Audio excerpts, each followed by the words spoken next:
자, 오늘 페이지 144페이지입니다. 과학기술 분야의 글의 특징. 이제 그렇다면 이제 과학은 뭐고 기술 분야는 뭐냐를 알아야겠죠? 그러니까 과학, 수학, 물리학, 화학, 생물학, 천문학, 지구과학 이런 글은 과학 분야의 글은 어떤 거? 자연현상. 자연현상이라는 거는 인간의 의도적인 행위와는 관계없이 자연계에서 어떻게 저절로 일어나는 현상을 자연현상이라고 합니다. 그래서 과학 분야는 이 자연현상의 이런 법칙을 탐구하고 그거를 어떻게 논리적으로 전개한 글이다. 자, 과학 분야의 글입니다. 그게 개념이 나오죠. 그리고 어떤 거? 자, 기술 분야는 여러 가지가 있겠죠. 건설, 제조, 수송, 정보통신 이렇게 있는데 이거는 여러 분야에 적용하여 어떻게 인간 생활에 유용하도록 가공은 뭐냐? 어떤 만들기 위해 천연의 것이나 완성되지 않은 것에 어떤 사람의 힘을 더했다 해서 인간 생활에 유용하도록 가공하는 원리와 방법을 밝힌 글이다. 여러분들이 흔히 어려워하는 비문학 지문의 어떻게 보면 핵심이라고 볼 수 있죠. 그러면 과학기술 분야의 글은 대체로 어떤 걸 다루죠? 그치? 객관적인 지식과 어떤 정보 이거를 다루고 논거는 뭐야? 논리의 근거 논거 그다음에 입증 그걸 뭐야? 어떤 증거를 내세워서 증명하는 것을 입증이라고 합니다. 논거, 입증 과정을 통해 과학기술의 원리를 제시한다. 당연히 그래야죠. 객관적인 지식, 정보, 논거, 입증. 이래서 어떤 원리를 제시를 하고 있다. 또한, 플러스죠. 또한, 이를 실생활에 응용하는 방법에 대해 다룬다. 이러한 과학기술 분야 글을 읽음으로써 어떤 이해의 폭을 넓힐 수 있다. 이거죠. 그러면 그 비판적으로 읽기의 방법. 자, 첫째, 어떻게 글에 드러나 과학기술에 아까도 계속 원리를 제시한다 하니까 원리를 이해하고 이 원리는 또 어떻게 이해를 해야죠? 원리를 어떻게 객관적인 지식, 정보, 논거, 입증 이걸 통해 원리를 제시를 하니까 이 원리를 이해하고 그러니까 이게 쉽게 말하면 객관적인 정보, 논거, 입증 요것 또한 중요하다라는 거겠지. 알겠죠? 비문학 이렇게 접근하는 거예요. 자, 원리를 이해하고 그러니까 당연히 뭐야? 이게 지금 중요하다고 그랬잖아요. 요거? 그러다 보니까 뭐야? 객관성을 판단하면 있는다. 지식과 정보의 객관성을 판단하면 그렇게니까 이렇게 나오는 거지. 이해가 되죠? 다 이런 이 인과관계를 이런 걸 잘 파악을 하면 그 뒤에 문장이 자연스럽게 이해가 된다. 라는 거지. 과학기술 분야의 글에는 낯설고 어려운 용어. 이거죠. 어려운 용어. 자주 등장하고 전문적인 지식, 정보. 이런 과학기술의 원리를 입증하는 경우가 많다. 따라서 이 주요 용어 개념을 명확히 이해. 근데 이 개념을 어떻게 다 이런 것들은 다 어디에? 지문에 잘 녹아져 있다.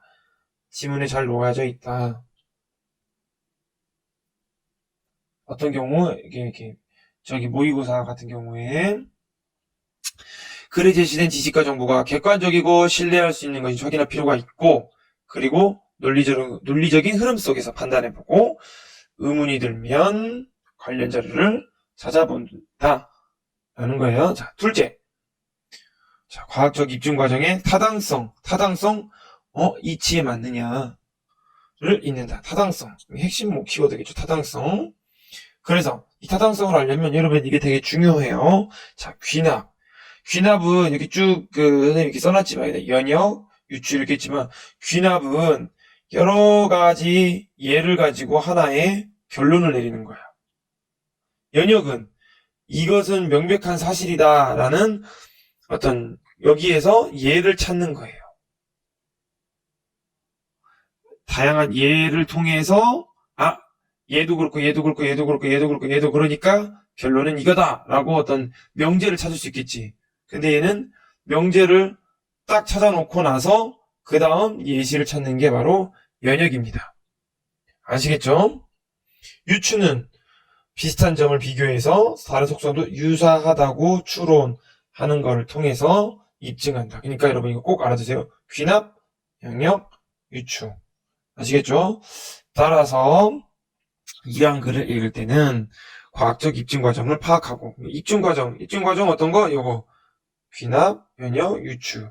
그리고 구체적인 논거는 무엇이며 어떤 주장이나 가설을 입증하는 과정이 타당, 여기 나오지 타당한가.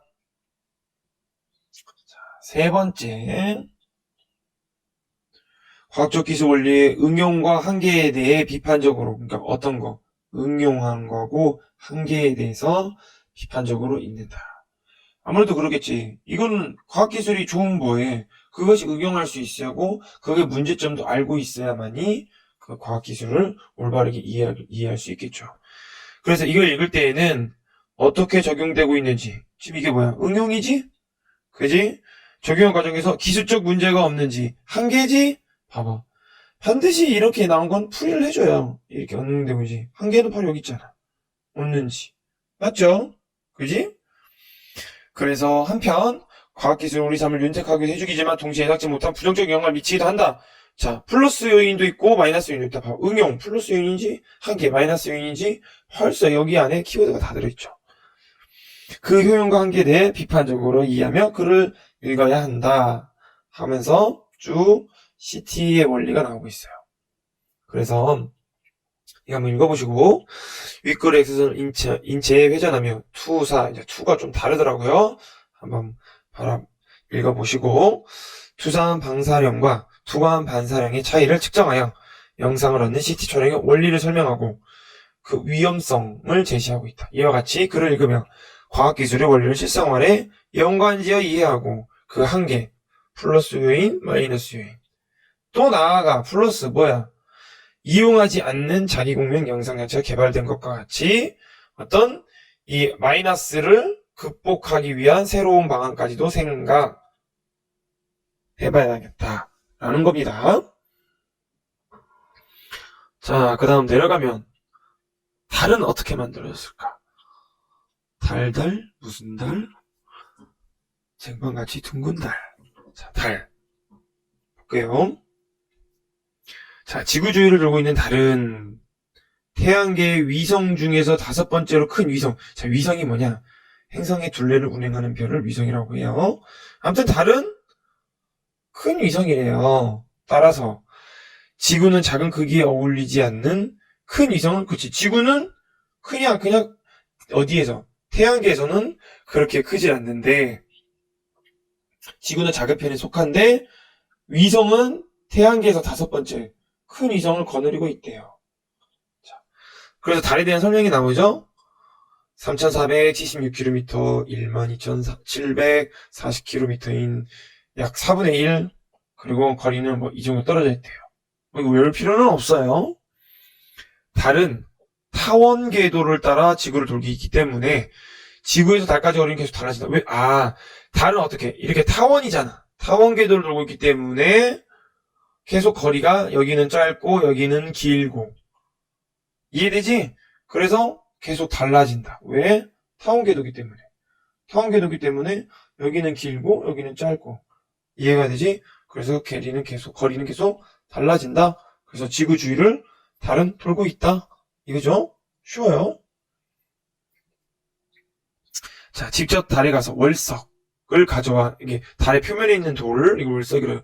분석하기 전까지는 뭐 말들 많았겠죠. 그래가지고 3가지 이론이 있었대요. 첫 번째, 자, 지구 형성될 때 달도 같이 형성됐다. 두 번째, 커다란 운석이 충돌할 때 지구에서 떨어져 나간 질량이 모여 달을 형성했다. 세 번째, 황당하죠? 그렇지만 팽팽했어요. 팽팽했다. 이 팽팽하게 대립하고 있었다. 왜? 월석 안 갖고 갔으니까.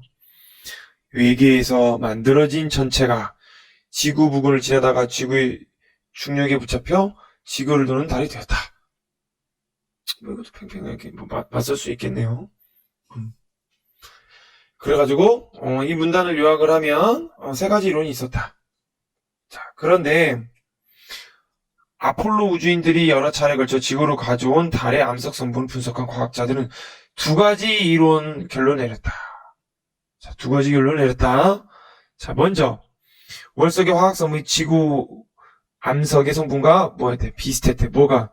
월석의 화학성분이 지구의 암석 성분하고 매우 유사했다라는 거야. 비슷해서 달이 지구와 다른 장소에서 형성되었을까란 가설은 제외. 이해되죠? 그러니까 세 번째 같은 건 제외네요. 그죠? 또한 달의 조성이 지구의 조성과 똑같진 않았기 때문에 지구와 달이 같은 물질에서 동시에 만들어지지 않았다. 같은 물질에서 동시에 만들어지지 않았다고 결론. 그럼 뭐야? 같은 물질이 동시에 또 만들어지지 않았다고 결론. 그래서 두 가지 결론을 내렸죠. 지구와 달이 다른 장소에서 만들어진 것도 아니고 같은 물질로 이룬 것도 아니라면 나의 결론은 이렇다 이런 말이야. 어떻다? 내부에 적이 있다. 이게 타짜고요. 그죠? 달은 어떻게 만들어졌을까? 그래서 월석의 분석 결과를 종합해보니까 대규모 충돌에 의해 달이 만들어졌다고 생각했다. 근데 이게 중요하지. 이러한 새로운 충동설은 예전의 충동설과 같다, 다르다? 다르다. 얘네들은 다르다. 지금 예전 충돌 얘기를 해야지. 설에는 커다란 운석이 지구에 충돌하면서 태평양 지역의 물질이 공간으로 올라갔고 이 물질들이 서로 뭉쳐 달이 만들어졌다. 이게 예전의 충돌선 설명. 그죠? 그러니까 따라서 달의 성분이 지각의 성분과 같을 것이야. 당연하지. 왜 지각의 성분하고 같아요? 여기 나왔잖아. 태평양의 지역의 물질이 공간으로 올라갔고 이렇기 때문에 당연히 얘는 같을 것이다 라고 생각을 했대. 근데 이게 맞나요? 그러나 나오죠. 그러나 월석을 분석한 후 새롭게 등장한 충돌설에는 화성의 크기의 천체가 지구와 충돌하면서 지구에서 방출된 물질이 이 천체가 가지고 있는 물질의 첨가 플러스 이 지구와 충돌하면서 방출된 물질의 이 천체가 있던 물질의 첨가. 그래서 충돌할 때 강력한 힘 때문에 지구에서 떨어져 나간 물질 및 지구에 충돌한 전체 물질 중 많은 부분이 우주 공간으로 날아가 버리고 지구 주변에 남아있던 물질이 뭐여? 달을 형성했다. 그래서 여기서 나오지. 그렇기 때문에 과학자들은 충돌이 지구에 형성된 후 1억 년 이내에 아까 떨어져 나가고 다시 이게 모여서 했기 때문에 그게 뭉친 데는 시간이 걸렸겠지. 그래서 그거를 뭐한다? 일어났다 아니라 추정하고 있다. 화성의 크기의 천체가 지구와 충돌했다면 충돌한 천체가 존재해야 한다. 그런데 또 나오죠. 그러나 없대요. 왜 없어? 왜 없어? 왜? 그거는 산산조각 났을 가능성이 매우 적은데도 불구하고 현재 이 천체를 발견할 수 없는 이유는 왜? 여기 나오네. 이유는 이런 이유 같은 거 중에 충돌이 빈번히 일어나던 태양계 초기의 격렬한 환경. 이게 이제 이유가 좀 되는 거지. 화성 크기의 천체가 지구와 충돌하면서 부서져 생긴 커다란 조각은 태양계를 떠돌다가 얘가 떠돌지. 그러면 또다시 또 다른 행성하고 충돌. 지금 이게 왜 격렬한 환경인지 설명을 하고 있는 거지. 따라서 충돌한 천체 및 충돌로 부서진 천체 조각들은 다시 또 다른 행성이나 달의 일부가 됐을 것이다. 자, 미행성. 미세한 행성이라는 뜻으로 태양계가 만들어질 때 서로 충돌, 병합하면서 원시 행성을 만드는 천체, 이 미행성들이 지구를 비롯한 행성에 번번이 충돌하던 태양계 초기의 화성 크기의 천체가 지구에 충돌한 사건은 수없이 일어났던 충돌 가운데 조금 큰 규모의 충돌이었을 뿐이었다. 그러니까 지금 여기 포인트는 아직도 계속 이거예요. 지구와 충돌한 천체는 현재 찾을 수는 없지만 이처럼 자중 충돌이 있다. 여기 이어지죠. 그래서 월석 분봉을 바탕으로 도출된 새로운 충동설을 뒷받침한다. 그지? 그러니까 달에서 보이면 어둡게 보이는 바다 부분과 밝게 보이는 고지대는 화학적으로나 광물학적으로 볼 때 서로 다른 양석으로 이루어졌다. 예를 들어, 바다 부분하고 이 고지대 부분은 다르다. 다르다 하면 서로 뭐 해줘야 돼? 비교 분석을 해줘야겠지. 자, 다른 부분은 뭐 147회도 이제 이렇게 다르잖아. 그걸 잘 보면서 갈릴레이가 처음으로 망원경을 달을 관찰한 후 바다 부분이 이렇게 이어지지. 이름 붙인 어두운 부분 어두운 부분은 이 어두운 부분 대부분 대규모 뭐랑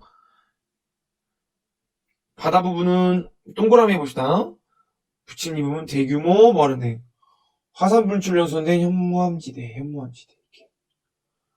충돌 크레이터가 상대적으로 적게 분포된 어두운 바다는 이 충돌 크레이터도 상대적으로 적게 분포된 이게 상대적으로 적게 분포된 뭐가 바다는 달 표면의 16%를 차지하고 있다. 이러한 지역은 대부분 충돌 분지 안에 분포되어 있으며 지구를 향한 부분에 집중되어 있다. 왜 지구를 향한 부분이 집중되어 있는지 보죠. 지금 여기까지는 뭐다? 지금 다 바다 부분이지. 한편 상대적으로 밝고 많은 크레이터가 분포 있는 고지대는 테라라고 부른다. 지금 이게 서로 뭐야? 달의 바다하고 그 다음에 그 고지대를 부분을 어떻게 형성되고 어떻게 특징이 있는지 지금 설명하고 있는 거지. 그지? 테라는 어떻게? 준속의 충돌 때문에 형성된 곳으로 추정된다.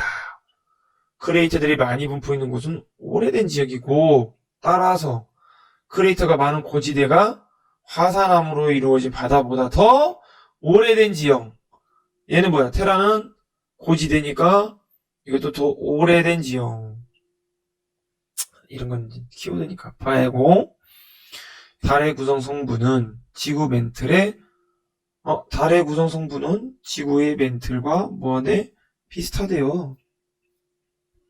1960년 말부터 1970년 초에 실시된 아폴로 계획 덕분에 과학자들은 약 400kg의 월석과 토양을 분석할 수 있었다. 근데 요즘 이거 아폴로 이것도 진짜 달에 갔는지 안 갔는지 뭐 상당히 많은 의문점들이 있더라고요.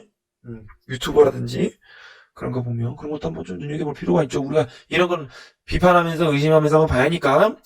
이러한 분석 결과 달의 토양은 이산화규소, 산화철, 산화알루미늄, 산화칼슘 등으로 조성되어 있다는 걸 알게 되었다.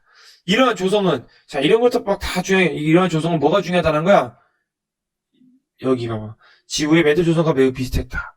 지금 여기 보면 앞에서 보면 그대로 이어지죠. 그러니까 뭐야? 달이 지구에 떨어져 나갔으면 증명이 충분하다. 그러나 비슷하지. 똑같아요? 똑같지는 않아서 다른 천체의 성분이 섞였음을 증명하기도 또 충분하다. 그러죠? 그래서 달의 구성과 달의 기원 해가지고 여기까지 끝나네요. 그러면 정의지로 가봅시다. 정의지 가보면 여러분 이거는 스탑을 해놓고 잘 적어두셔야 합니다. 자, 달의 특성과 구성, 성분, 특성. 자, 어디를 주의? 지구주의. 태양계 위성 몇 번째? 5번째로 크대요. 그리고 달까지 평균 거리는, 근데, 아까 했지. 계속 왜 달라진다고 했어? 봐봐. 중요한 키워드잖아. 타원 궤도. 또 구성 성분은, 이런 게 조성되어 있는데 이런 것보다, 이런 거는 그렇게 썩 중요하지 않아요. 지구에 뭐하고, 멘틀 조성과 비슷하지만 똑같지는 않다. 이런 거. 자, 달 아까 고지대 테라라고 했으면 얘는 어디 부분? 바로 바다. 아까 어둡게 보인다. 현무암지대였다. 충돌 크레이터가 적었다. 그 다음 16%다. 대부분 충돌 분지 안에 분포되어 있다.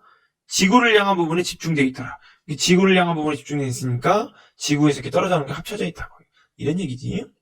고지대는 밝게 보이는 부분이다. 어디? 얘가 상대적으로 적게 분포했으니까 얘 또한 뭐겠어요? 충돌 크레이터가 얘는 많다. 그래도 그러니까 오래된 지역이므로 고지대가 바다보다 더 오래된 지역이다. 그러겠지. 아까 얘네가 어둡게 보인 부분은 이렇게 퍽퍽퍽 이렇게 부딪힌 부분이잖아. 그러니까 얘는 나중에 왔다 이거지. 이 바다 부분은 나중에 형성됐다 이거지. 이게 그 운송이 합쳐져가지고 운석들이 그러죠. 아까 설명하는 거 세 가지 이론이 있었다. 아직 운석 갖고 오기 전까지는. 근데 월석을 갖고 왔다. 갖고 오니까 화학 성분이 뭐하고 지구 암석하고 비슷하더라. 달이 지구와 다른 장소에서 되었을 것이라는 거는 제외되고. 근데 달의 조성이 지구 조성과는 똑같지는 않네. 이게 동시에 만들어지지는 않았다. 이런 거. 그러니까 이제 뭐야? 새로운 가설을 갖고 오지. 뭐 태양계 형성 초기에 있던 대규모 어떤 충돌에 의해서 형성됐다. 그래서 어떤 첨가되겠다.